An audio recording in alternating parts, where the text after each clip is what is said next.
Hello everyone, we are doing chapter number 7 Understanding Marginalization. Adivasis and Stereotypes. First of all, we need to understand what is the meaning of stereotypes. Stereotype means when a person forms fixed mental image or idea of a particular type of person or things. That is referred to as stereotype. Fine. So, this particular committee in this way can lead to people discriminating against such groups.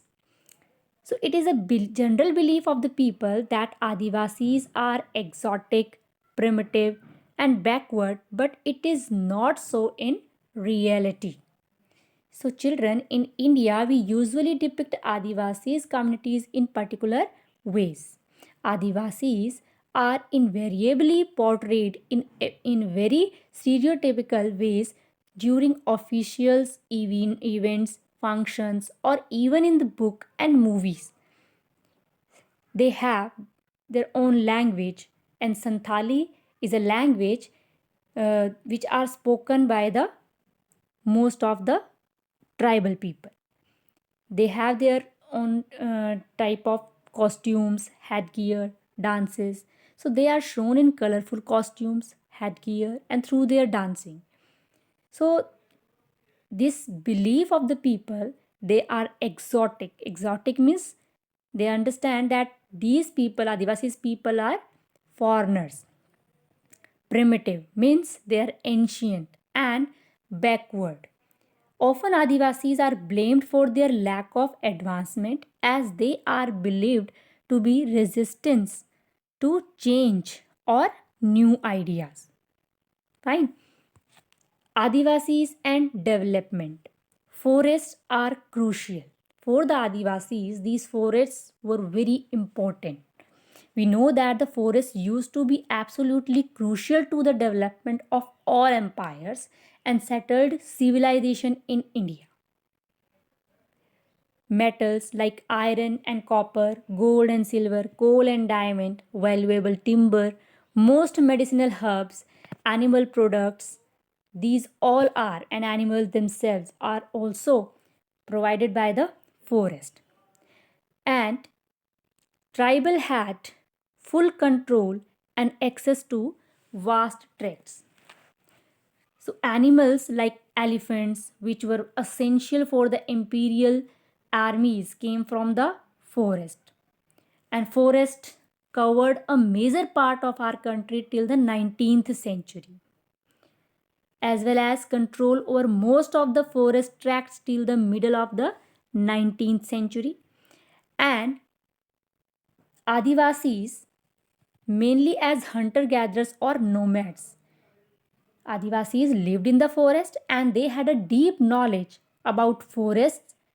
Adivasis were basically hunter gatherers and nomads. They lived by shifting agriculture.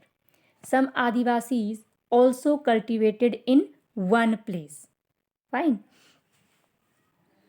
They considered marginalized and powerless. Empires depended on Adivasis for crucial access to forest resources. So that means empire depended heavily on Adivasis for access to critical forest resources because they have a deep knowledge regarding the forested resources. So that's why these empires depended on the Adivasis for the crucial access. How things changed. Adivasis have been forced through economic changes, forest policies, as you have also studied in the history chapter, forest policies in which the tribal people are not allowed to enter in the reserved areas and they cannot collect the resources, forest resources from the forest, and political force applied by the state and private industry to migrate to lives as workers in the plantation, at construction sites, in industries, and as domestic workers. So that means in the past 200 years, Adivasis have been increasingly forced through economic changes, forest policies, and political force by the state and the private industry to migrate to cities. So because of these economical changes, forest policies and political force, these people, Adivasis people, have to migrate to cities, and they have to do the work in the different sites, like in the plantation, at construction site, in the industries, and in the domestic, as a domestic workers. They do not have control or much direct access to the forest territories now. Forest land that once belonged to Adivasis have been cleared for different purposes, such as agriculture and industries.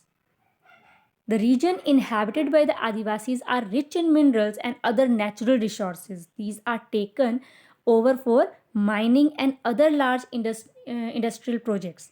Most of the time, the land is taken away forcibly and proper procedures are not followed. Today, Adivasis are marginalized community.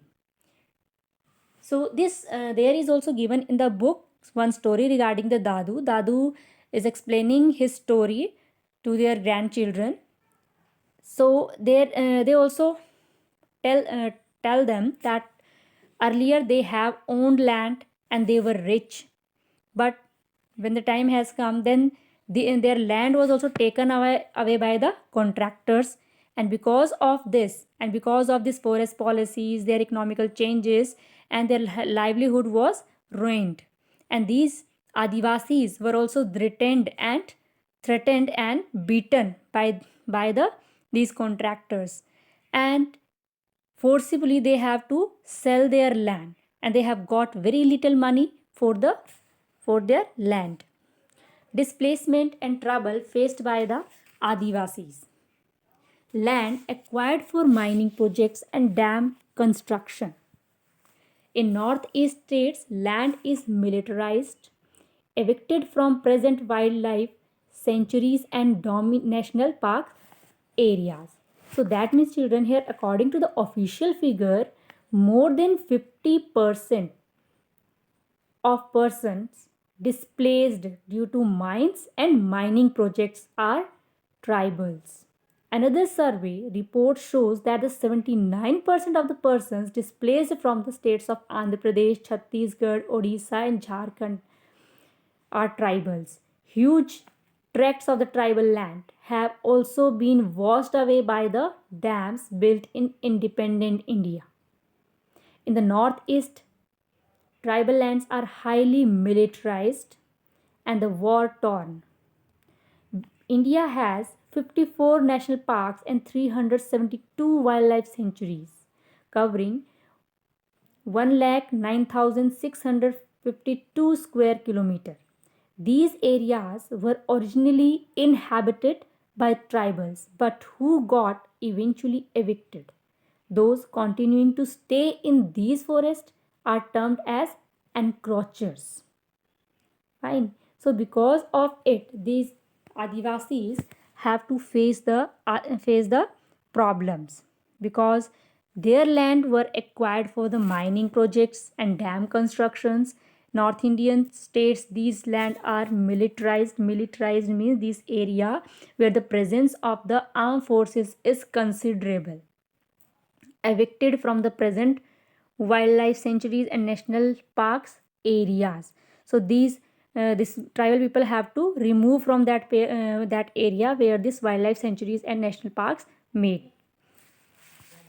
Results of the Adivasis' troubles: lost main source of work and livelihood. So that means here the many Adivasis lost their lands and their main source of livelihood and migrated to cities for low wages jobs for construction sites. Many Adivasis have migrated to cities in search of work, where they get employed for very low wages in buildings, industries, and construction sites.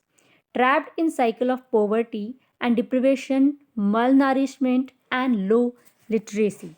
That means they get caught in a cycle of poverty and deprivation. That means 45% of the tribal groups in rural areas and 35% in urban areas live below the poverty line.